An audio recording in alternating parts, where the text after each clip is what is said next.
Hello, goblins and ghouls. I am back already from the AMC parking lot because I somehow managed to escape twice in a weekend to see another movie. So this is yet another drive home review. This time with my handy dandy sidekick. We went to see Backrooms. So I'm gonna let my little co-host here, no spoilers, give his 2 cents first. What did you think? I really enjoyed the movie. I think it was paced quite well. I liked how it built up to a later reveal. Can't mention it now, but yeah, the reveal near the end was really good. And I think the characters were very interesting, especially the main character Clark, because it was really interesting to have an unlikable protagonist, but also seeing sort of where he's coming from for most of the film. You think he's unlikable? I would say that he was fairly unlikable. Well, he started off fine, but I think he sort of devolved as the movie went on, because he sort of let that side get to him more. Okay, no spoilers. Yes. All right. I think Phoenix might be better at this than me, so he's never going to be on my YouTube again. No, super valid. Sorry, I'm trying to get this set before I start driving. All right, thank you, child. Feel free to pipe in when you'd like, but I can't turn this back to you because I am going to be driving. So, stay safe out there. So, here we go. My thoughts on Backrooms.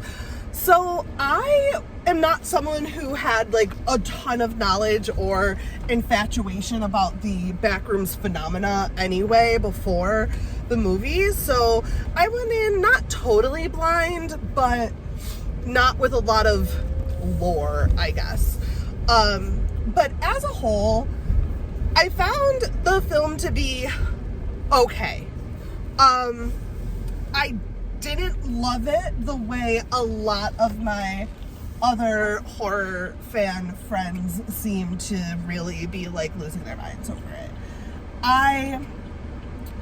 On the positive, I will say it did an incredible job setting up atmosphere.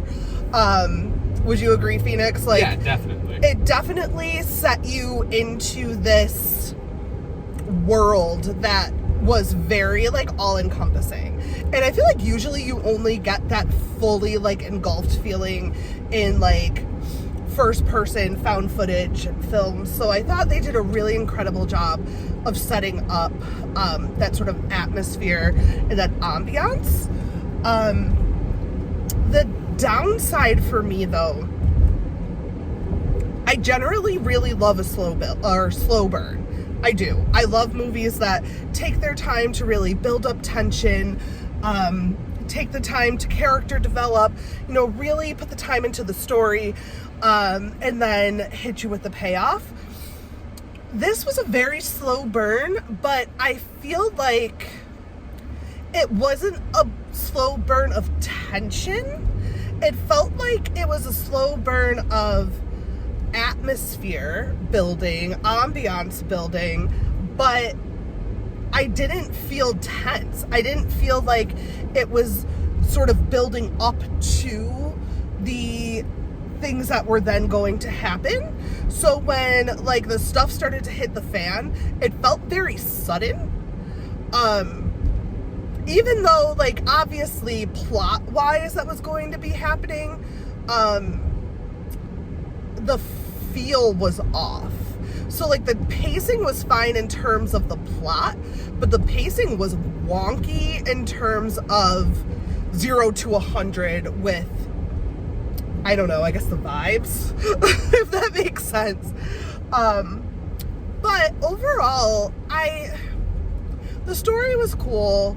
The atmosphere was impressive. I definitely said, "Oh yay!" out loud in the theater when I saw Mark Duplass, because I didn't know he was going to be in it, and I love Creep so much. So that was a pleasant surprise. And I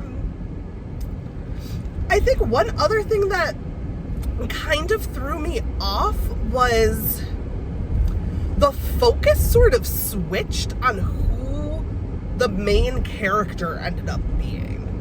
I feel like we end up getting way more invested in a different character by the end.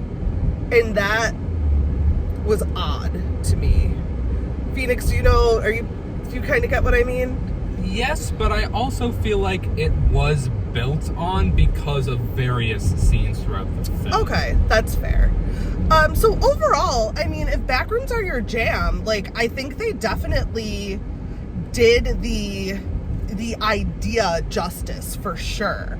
I worked in malls long enough to have been in enough creepy hallways to, like, get it.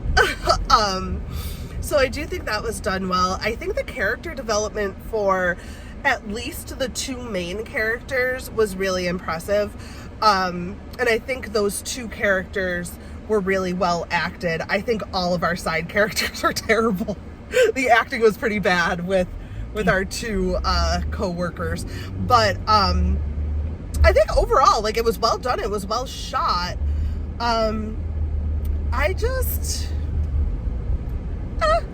It was good. It was good. Yeah, so I want to talk the details now. So, spoiler alert, spoiler alert, spoiler alert. If you do not want spoilers, go away now. Spoiler time. So, I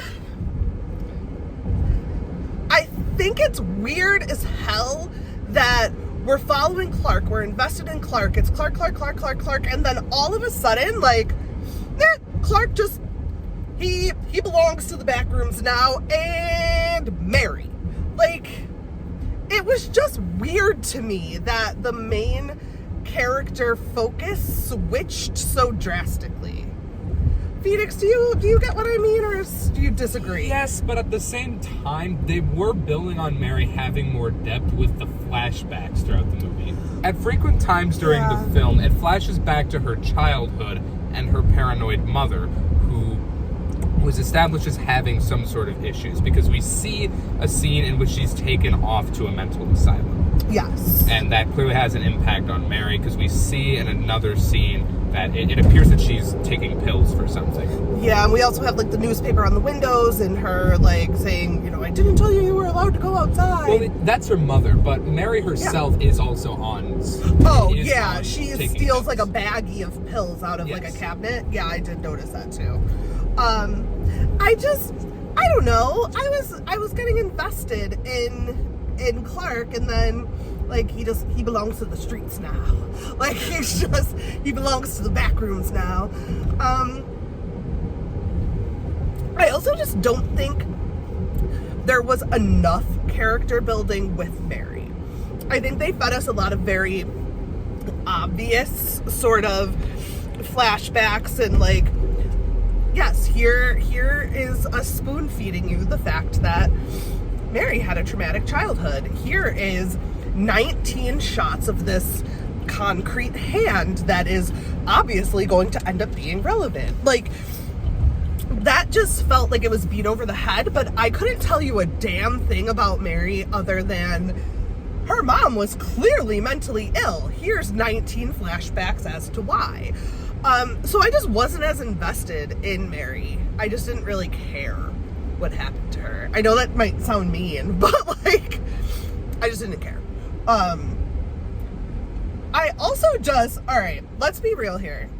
I was irritated as hell just from the very, very, very beginning of this film, because they definitely got an L just for casting a black man.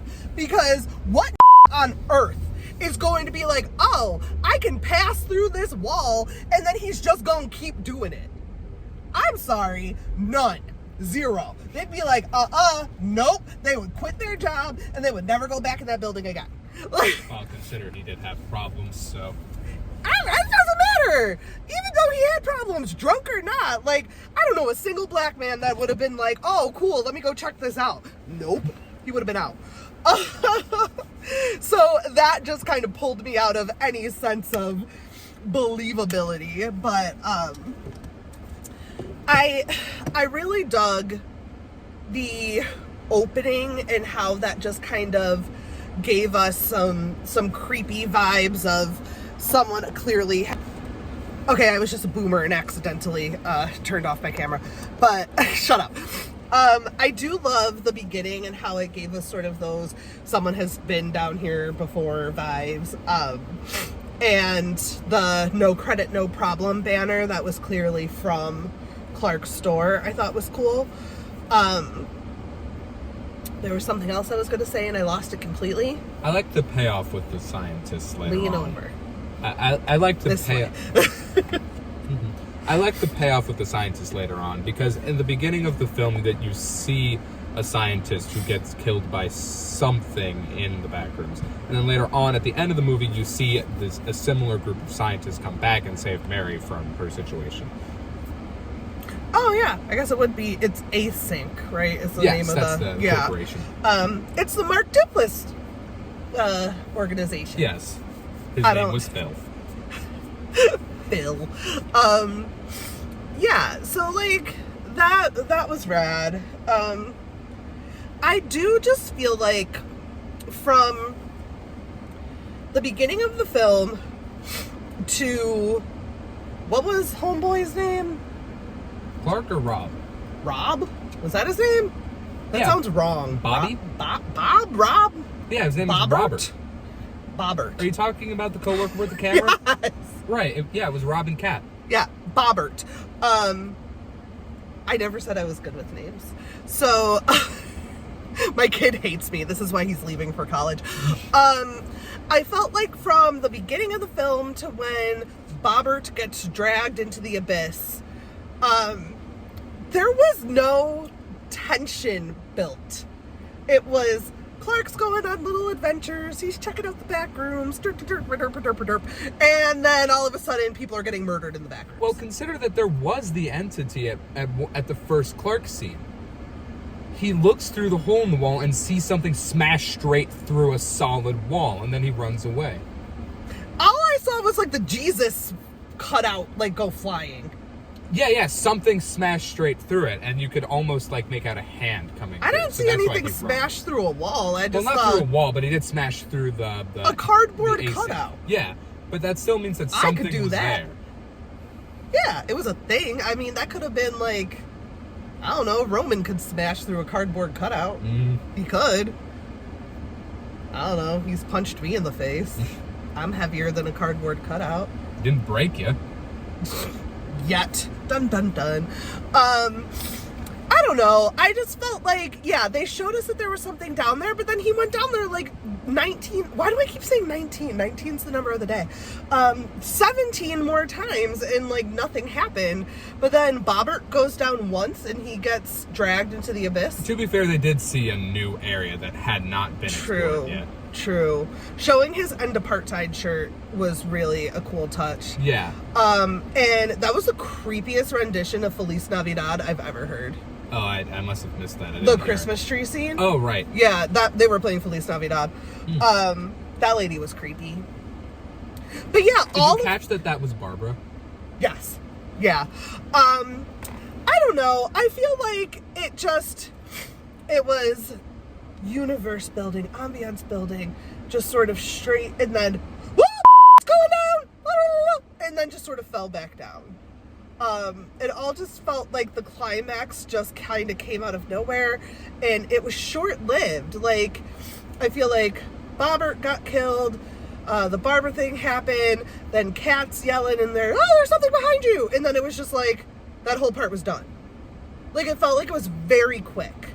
But I liked the intrigue with how you don't know what happened to Clark or Kat after that scene until Mary goes back down there. True.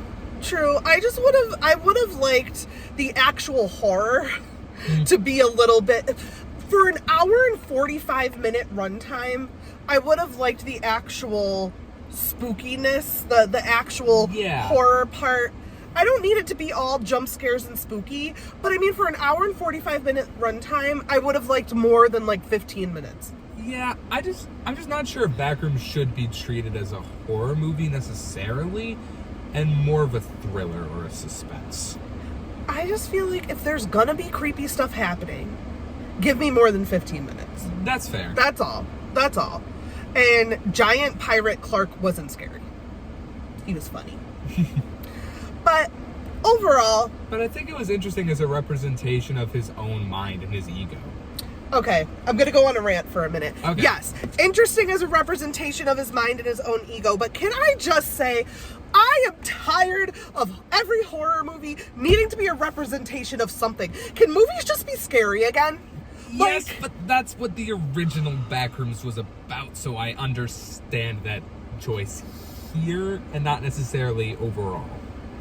I am just so tired of everything having to have some deep emotional underarching message. Like, this is it's all about psyche and but the crap. Backrooms was I'm still ranting. It's the memory of everything that ever was, so it makes sense that that's in Obsession there. was all about moral compass and men being terrible and their moral obligation to their partners or whatever. Even like Bring Her Back, which was like one of the goriest movies I've seen in forever, was about like guilt and grief. Just why can't movies just be scary again? I just want like people to get slaughtered. Is that too much to ask? I just don't think that's the point of the Backrooms. He's talking sense at me, guys.